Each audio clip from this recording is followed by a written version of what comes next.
सातवें अध्याय में हमने स्वामी विवेकानंद जी के पहले समाधि अनुभव के बारे में जाना। अध्याय 8 में फिर से हाजिर हैं गुरु और शिष्य के प्रेम के कुछ अद्भुत किस्सों के साथ। कहते हैं, बाहरी स्वभाव केवल अंदरूनी स्वभाव का बड़ा स्वरूप है। ठाकुर नरेंद्र से बहुत प्यार करते थे। वे चाहते थे नरेंद्र प्रतिदिन दक्षिणेश्वर आए। वो अपने शिष्य के विरह में तड़पते रहते थे। जब कभी नरेंद्र काफ़ी दिनों तक उनके पास नहीं आ पाते थे तो नरेंद्र को लाने के लिए किसी न किसी को कलकत्ता भेज देते थे। एक बार उनके आग्रह के बावजूद नरेंद्र कई दिनों तक दक्षिणेश्वर नहीं आ पाए। ठाकुर को पता था कि नरेंद्र ब्रह्म समाज में की सभाओं में भजन गाते हैं, इसलिए उन्हें तय किया कि वे नरेंद्र से मिलने ब्रह्म समाज की सभा में जाएंगे। संध्या का समय था। कोलकाता के ब्रह्म समाज के भक्तों की सभा चल रही थी। तभी अचानक उस सभा में ठाकुर आ गए। वहां उपस्थित सभी लोग ठाकुर को देखने के लिए उतावले हो गए। जैसे ही ठाकुर मंच के निकट आ गए, नरेंद्र को देखते ही वे समाधिस्थ हो गए। नरेंद्र ने यह महसूस किया कि ठाकुर का इस प्रकार अचानक आना ब्रह्म समाज के नेताओं को पसंद नहीं आया, इसलिए कोई उनके स्वागत के लिए आगे नहीं आया, बल्कि कुछ नेता तो ठाकुर की उपेक्षा करने लगे। इस अपमानजनक व्यवहार से नरेंद्र को अच्छा नहीं लगा। समाधिस्थ पुरुष को देखने की लालसा से सभा में उथल पुथल मच गई। एक ब्राह्मण नेता ने इस गड़बड़ी को शांत करने के लिए सारी गैस बत्तियां बुझा दी, लेकिन अंधकार हो जाने से भगदड़ मच गई। नरेंद्र ने उस भगदड़ में से बचाने के लिए ठाकुर को लपक कर अपनी बाहों में घेर लिया। इससे ठाकुर की समाधि भंग हो गई। नरेंद्र ठाकुर को यूं ही नहीं छोड़ सकते थे, इसलिए वे खुद उन्हें दक्षिणेश्वर छोड़ने चले गए। इस घटना से पहली बार नरेंद्र के मन में ठाकुर के प्रति प्रेम भाव जागृत हुआ। ऐसी ही एक और घटना है। जब नरेंद्र का वियोग न सह पाने के कारण ठाकुर उनसे मिलने कलकत्ता पहुंच गए। उन्होंने बताया कि नरेंद्र दूसरी मंजिल के कमरे में अपने सहपाठी के साथ पढ़ाई कर रहे हैं। उस घर की सीढ़ियाँ काफ़ी ऊंची थी, इसलिए वहां मौजूद 2 लोग मिलकर ठाकुर को ऊपर ले गए। ऊपर पहुंचकर जैसे ही उन्होंने नरेंद्र के कमरे में प्रवेश किया, वे समाधि में डूब गए। उन्हें देखकर नरेंद्र के सहपाठी ने विस्मय से पूछा, ये सज्जन कौन है? नरेंद्र ने जवाब दिया, तुम अब घर चले जाओ, हम बाद में पढ़ाई करेंगे। दरअसल ठाकुर के प्रति नरेंद्र के अंदर भी प्रेम था, लेकिन वे इसे कभी कभार ही व्यक्त किया करते थे। ठाकुर की आध्यात्मिकता, स्वस्थिरता को वो आत्म संयम का अभाव मानकर हंसी में उड़ा देते थे और उनकी काली पूजा का भी उपहास करते थे। एक दिन रामकृष्ण परमहंस ने नरेंद्र से पूछा, जब तुम मेरी काली माँ के विश्वास नहीं है तो फिर यहाँ आते ही क्यों हो?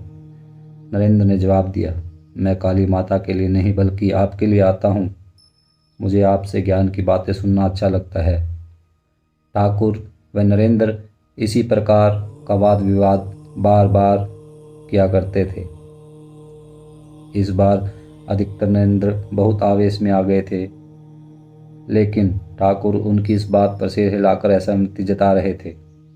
अतः नरेंद्र उनकी बातों को अनसुना करने लगा।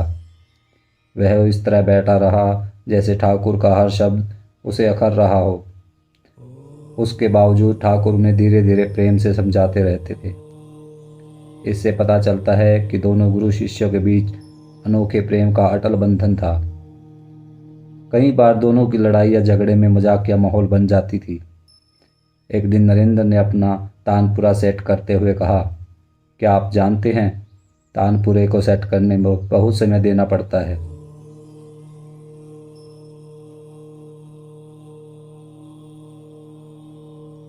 इस पर रामकृष्ण परमहंस कहते हैं, अब यह तानपुरा लगाकर पहले 3 ताना करेगा।